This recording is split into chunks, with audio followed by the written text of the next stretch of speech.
আসসালামু আলাইকুম, welcome back to my channel Bithirose vlogs from Sharmin বলছি। কেমন আছেন আপনারা? ওই যে বলেছিলাম মাদার্স ডে ব্লগের পরের পার্টটা আমি পরে জানাবো আপনাদের। আমার বাচ্চারা আমাদের সাথে কি করলো সেটাই আমি আজকে বলবো। তো আমি আগের দিন খুব অসুস্থ ছিলাম, যার কারণে আমি জানতাম না, আমি ঘুমিয়েছিলাম। আর সাধারণত আমার মাইগ্রেনের ব্যথা যখন হয় সাধারণত আমি ঘুমের ওষুধ খেয়ে ঘুমিয়ে থাকি। এই জিনিসটাই ওরা কাজে লাগিয়েছে।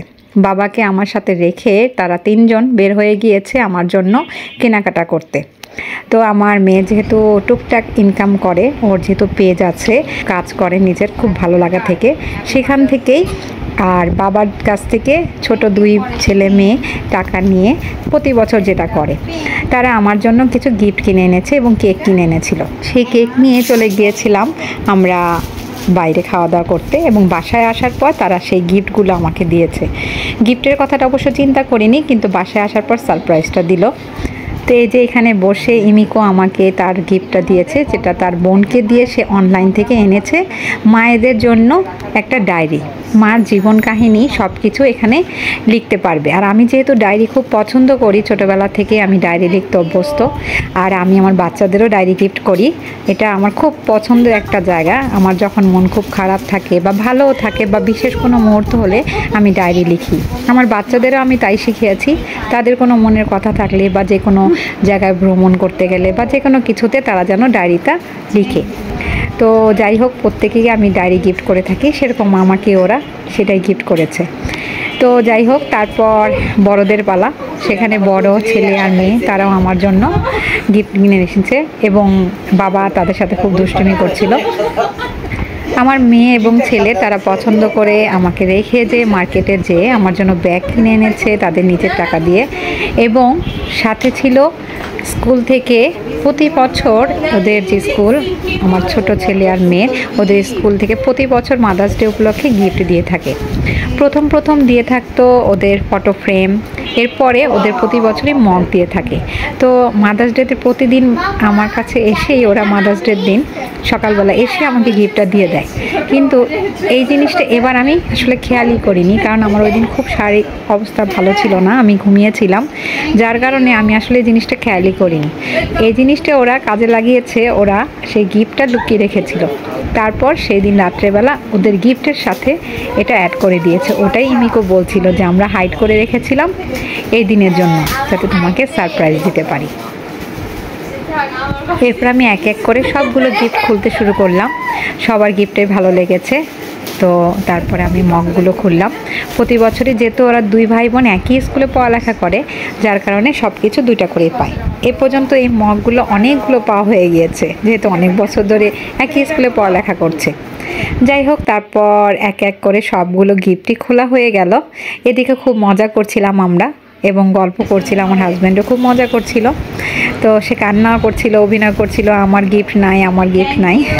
যাই হোক, বাচ্চাদের সাথে মজা করছিল। এরপর সবাই মিলে একসাথে, যেহেতু কেকটা আমরা খাইনি, যার কারণে কেকটা সবাইকে আমি খাইয়ে দিলাম।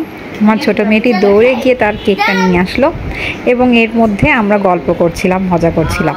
তারপর আমার ছোটো মেয়েটা কেক নিয়ে আসার পর আমি সবাইকে একটু একটু করে কেক খাইয়ে দিলাম। এই তো ছোট্ট একটি গল্প আপনাদের সাথে শেয়ার করলাম। প্রতি বছর মাদার্স ডেতে এতটুকু তো আমি পেতেই পারি। মাদার্স ডে উপলক্ষে আসলে এমন না যে ওই দিনটাকে উল্লেখ করেই শুধুমাত্র মায়েদের ভালোবাসতে হবে, তা না। আমার সন্তানরা আমাকে সব সময় ভালোবাসে। এবছর আমার মাকে আমি পাইনি, কারণ সে কিছুদিন আগেই মাত্র গিয়েছে, যার কারণে ওই দিন আর আসতে পারেনি। কিন্তু আমার মায়ের জন্য আমার ভালোবাসা অনেক, এবং আমার মায়ের জন্য আমি গিফট কিনে রেখেছি। তো আমার শাশুড়িও চলে গিয়েছে, যার কারণে এবার আমি একাই মাদার্স ডে করেছি। প্রতি বছর কেউ না কেউ আমার সাথে থাকে, এই বছরটা আমি একাই মাদার্স ডে করলাম। একসাথে সবাই মিলে আনন্দ করলাম আর সবার সাথে মজা করলাম। এই দিনটা সবসময় এরকম হয়েই থাকে প্রতি বছর। সবাই আমাদের জন্য দোয়া করবেন, আমার বাচ্চাদের জন্য দোয়া করবেন। তো এই যে ছিল এই ভিডিওগুলো, পরে ও ক্লিপ আমাকে দিয়েছে, যেহেতু আমার জন্য গিফট কিনতে গিয়েছিল, সেই গিফটের ভিডিওগুলো আমাকে দিয়েছিল। তার সেই ভিডিওগুলো আমি আপনাদের জন্য দেখার সুবিধার্থে অ্যাড করে দিলাম। এই দোকান থেকে ও আমার জন্য ব্যাগ নিয়ে এসেছিল, এবং তারপরে এখান থেকে সরাসরি চলে গিয়েছিল কেকের দোকানে কেক কিনতে। তারপরে দুই ভাই বোন কেক নিয়ে তারপর তারা বাসায় চলে এসেছিল। এগুলো আসলে আমি আর কিছুই জানতাম না, পরবর্তীতে আমাকে ভিডিওগুলো যখন দেখানো হয়েছে তখন বুঝতে পারলাম। এই বছরটা আসলে ওদের জন্য ভালো হয়েছে, যেহেতু আমি অসুস্থ ছিলাম, যার কারণে আমি কিছুই জানতে পারিনি, কিন্তু প্রতি বছর কিছু না কিছু বুঝে ফেলি। তো এই বছর তারা খুশি, যেহেতু আমি কিছুই বুঝতে পারছি না। এর পরদিন আমরা চলে গিয়েছিলাম, যেহেতু আমার হাজব্যান্ডের মা হিসেবে তার শাশুড়ি, তার মা, পাশাপাশি তার দুটা মেয়েও আছে, সেটাও তার মা হয়, ওই হিসেবে মেয়েদের প্রত্যেক বছরই গিফট দিয়ে থাকে।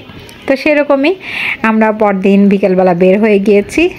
তো শুধু মেয়েদের গিফট দিলে তো হবে না, ছেলেকেও গিফট দিতে হবে। এর জন্য আমরা সবসময় সব বাচ্চাদের সমান চোখে দেখি। ওর জন্য প্রথমেই আগে চলে গিয়েছিল ছেলেকে গিফট দেওয়ার জন্য। ছেলেকে তার পছন্দ ঘড়ি কিনে দিবে, কারণ আমার ছেলে ঘড়ি খুব পছন্দ করে। এরপর সে তার ছেলেকেই প্রথম আগে ঘড়ি কিনে দিল তার পছন্দ মতো। এরপর মেয়েকে নিয়ে গেল লাইব্রেরিতে। আমার ছোট মেয়ে আর্ট এবং ক্রাফট করতে খুবই পছন্দ করে, এর জন্য সে এইগুলো থেকে সব সময় মানে আগ্রহ থাকে। তো তার যা যা দরকার ছিল বাবাকে বলল, এবং বাবা তার পছন্দসই যেগুলো দরকার সব কিনে দিল। আর বড় মেয়ে সে এখন কিছু কিনবে না, যার কারণে তাকে টাকা দিয়ে দেওয়া হয়েছে, তার পছন্দ মতো সে কিছু কিনে নেবে। এই তো ছিল আমার ছোট্ট একটি ব্লগ মাদার্স ডে উপলক্ষে। আমার বাচ্চারা আমার সাথেও কী করলো এবং আমরা বাচ্চাদের জন্য কি করলাম, এই ছোট্ট একটি ব্লগ আপনাদের সাথে শেয়ার করলাম। যদি ভালো লেগে থাকে তাহলে অবশ্যই লাইক শেয়ার করতে ভুলবেন না। এটা ছিল আমার অনেক আগের ব্লগ, পোস্ট করতে দেরি হয়ে গেল। ও আচ্ছা, আমার জন্য আমার বড় মেয়ের আরেকটি স্পেশাল গিফট রয়েছে, সেটা সে নিজের হাতে তৈরি করছে, হ্যান্ডিক্রাফট। সেটা আমি পরের আরেকটি ব্লগে দিয়ে দিব। এই তো আজকে এই পর্যন্তই। ভালো থাকবেন সবাই। খোদা হাফেজ। আসসালামু আলাইকুম।